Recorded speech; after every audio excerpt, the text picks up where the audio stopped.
Pernah kebayang nggak serangan militer yang kelihatannya gagal total, tapi ternyata di baliknya ada strategi ekonomi yang jenius, sekaligus serem banget. Oke, ayo kita bongkar gimana caranya matematika bisa jadi senjata paling mematikan di zaman sekarang. Jadi gini, kalau kita lihat dari luar, ceritanya kelihatan simpel banget. Iran nembakin lebih dari 200 misil sama drone, dan hampir semuanya berhasil ditangkis sama Amerika dan sekutu-sekutunya. Kelihatannya sih kemenangan telak buat yang bertahan kan? Nah, ini dia yang bikin pusing. Gimana kalau saya bilang, justru setiap misil yang berhasil ditembak jatuh itu malah bikin Iran makin dekat sama kemenangan. Aneh kan? Yuk kita bedah bareng-bareng pertanyaan ini. Oke, kita mulai dari yang paling kelihatan dulu ya, pertempuran di udaranya. Kalau dilihat pakai kacamata biasa, ini tuh kayak pameran kekuatan pertahanan yang sukses banget. Maksudnya, hebat banget loh bisa nangkis hampir semua serangan gitu. Itu pencapaian teknologi yang luar biasa. Tapi, dan ini tapi yang besar, menang di udara belum tentu artinya menang perang beneran. Kita akan lihat sebentar lagi. Sekarang kita geser sedikit. Kita coba lihat apa yang sebenarnya terjadi di balik layar. Ternyata senjata paling ampuh Iran itu bukan hulu ledaknya loh, tapi sesuatu yang jauh lebih cerdik dan jauh lebih kuat.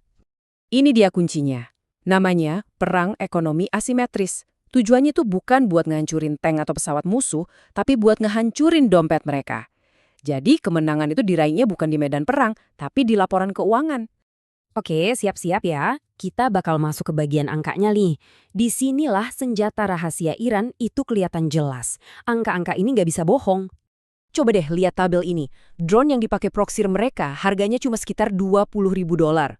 Bahkan misil balistik yang lumayan canggih kayak Shahab 3 itu harganya cuma 1–2 juta dolar. Ingat ya angka ini. Nah, sekarang kita bandingin sama biaya buat nangkisnya. Satu misil Patriot aja harganya bisa 4–6 juta dolar. Belum lagi pencegat dari Angkatan Laut, SM-3, itu bisa nyampe 30 juta dolar. Cuma buat satu biji. Grafik ini nunjukin betapa timpangnya biayanya. Bayangin, buat ngelawan ancaman seharga mobil, pihak bertahan harus nembakin rudal yang harganya bisa ratusan kali lipat. Ini matematika yang bener-bener berat sebelah. Dan ceritanya jadi makin parah. Menurut laporan intelijen, ada rasio penting nih buat ngejamin satu misil Iran bener-bener hancur, rata-rata butuh 6–7 misil pencegah. 6 lawan 1. Jadi, ayo kita hitung-hitungan kasar. Satu misil Iran yang harganya sekitar 2 juta dolar, itu maksa lawannya ngeluarin duit antara 18 juta sampai bahkan lebih dari 100 juta dolar cuma buat nahan satu misil itu. Ini benar-benar bikin dompet pertahanan jebol. Dan coba bayangin kalau matematikanya dikaliin sama jumlah serangan yang masif itu. Total biayanya langsung meroket. Bisa sampai puluhan miliar dolar cuma dalam 2 hari. Nah, inilah cara kerjanya strategi asimetris. Nguras duit lawan sampai kering. Terus, apa artinya semua angka ini? Ini sebenarnya mengubah total cara kita ngelihat arti kemenangan dalam perang modern. Ada kutipan yang pas banget buat ngerangkum ini semua. Iran nggak perlu menang perang di udara. Mereka cuma perlu bikin perang ini jadi nggak sanggup dibiayain sama musuhnya. Jadi, menangnya bukan soal siapa yang teknologinya lebih canggih, tapi siapa yang dompetnya lebih tebal dan lebih tahan lama. Strategi ini punya 3 pilar utama. Simple tapi efektif banget. 1. Bikin anggaran musuh terkuras habis. 2. Paksa mereka pakai barang mahal buat ngelawan barang murah.